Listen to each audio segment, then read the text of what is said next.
Տասների արյունից ստացված նորից և այլ համարյալ բաղադրիչներից։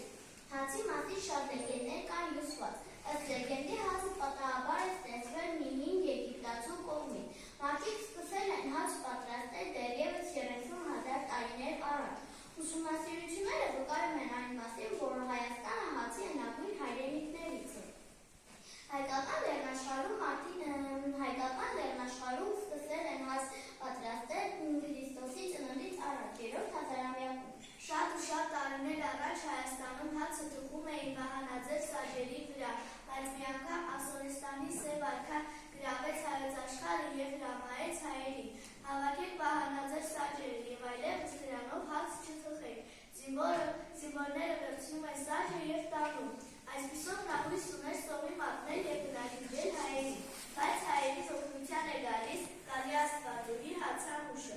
Իմ հայ ժողովուրդ, թող ամեն քրտիկ տան ներսում գետնավոր, փուր, թողնի սարքի և հացը թխի դրա մեջ։ Հայերը լսում են Աստվածուհուն և հացը թխում են թորի մեջ։ Լավաշը ամուսանում է հարթ շատ բարակ 2-5 միլիմետր աստության կլոր տեսք ունեցող բլիթ, լոշիկ, որը սովորաբար ունենում է ստանդարտ չափեր։ Սովորաբար լավաշի երկարությունը կազմում է 90-ից 110 սանտիմետր, լայնությունը մոտ 40-ից 50 սանտիմետր, իսկ ծանրությունը ոչ ավելի քան 250 գրամ։ Լավաշը պահվում է մեկական պրված վիճակում մինչև հովանալը։ Հովանալուց հետո լավաշները շատվում են միմյանց վրա։ Բաց պայմաններում լավաշը արագ չորանում է և չոր վիճակում կարող է պահվել բավականին երկար ժամանակ, 1 տարու ցավերի։ Լավաշը թխում են ցորենի ալյուրից, ավանդական վառարաններում, որոնք կոչվում են թոնին, հաճախ կիրառում են նաև թոնդիր տարբերակը։ Լավաշի համար նախատեսված խմորը մեծ փայտե դաշտի մեջ հունցում է տան ավազ կինը։ Այնուհետև պատրաստի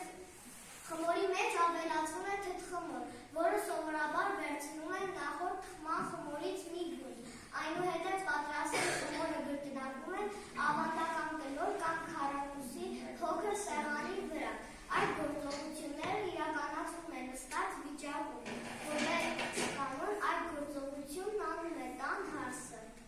Դրանից հետո լայն բացված խմորը նա փոխանցում է սկեսոջը, ով նստած լինելով թորի մոտ, սկզբում ձեռքերի հմուտ շարժումներով օդում ծեփակերտում է խմորը, ապա անցկացնում հատուկ բարձիկի վրա, որը հիմնականում պատրաստվում է ուրենու փայտից, վրան անցկացված մահուդե կամ բրեզենտե կտոր։ Լավաշի բարակությունը կախված է նրանից, թե որքան բարակ է այն գտնված։ Այնուհետև կտրուկ կռանալով մեկ հմուտ շարժումով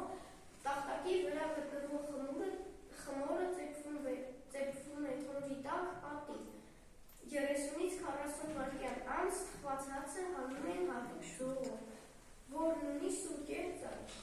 Երբ մեկը թորիր է վառում և հաց թխում, առաջին 1-2 հացը բաշխում է հարևանին։ Հայերն ունեն հացի բազմազան տեսականի, բայց հացերի արքան լավաշն է։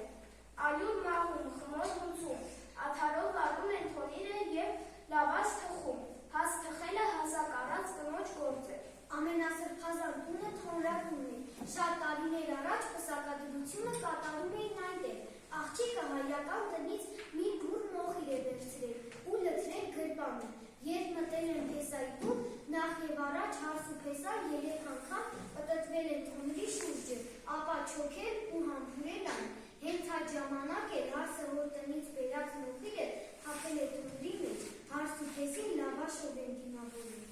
Երբ հյուր է լինում, հայոց օջախում սուփնա սեղանն է ուրախ գցվում, զուռնա դհոլով թանկ թխած ածով թանկագին հյուրին հացի են